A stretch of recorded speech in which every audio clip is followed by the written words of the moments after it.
Our top story this morning, Woolworths is launching a closing down sale today, with the chances of the company's administrators finding a buyer looking increasingly unlikely. It's feared that some shops may now close for good before the end of the month.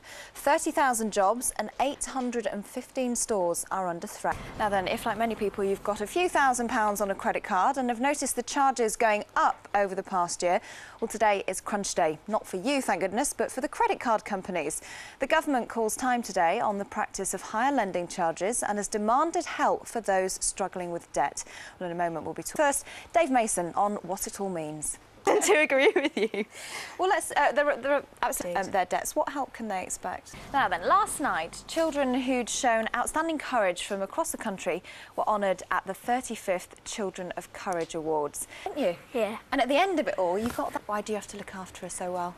And tell us about why he has to look after you. I've got... And aren't you? Yeah. Do you miss out on things like after-school clubs and stuff because you've got to help them? No, what was it?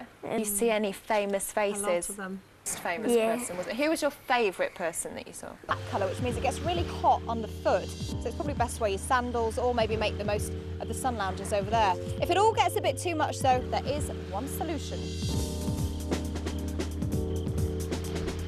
Now then, bonuses in the city have increased by almost a third this year, taking them to a record £14 billion. Well, as a result, waiting lists for fast cars and luxury items are growing.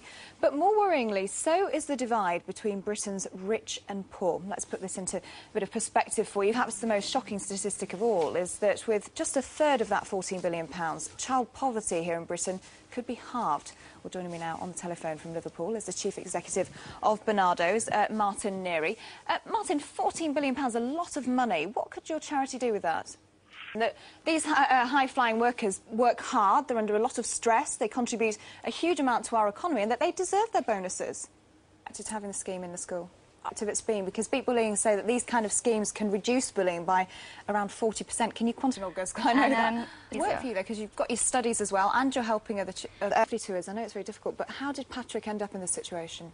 Statement saying that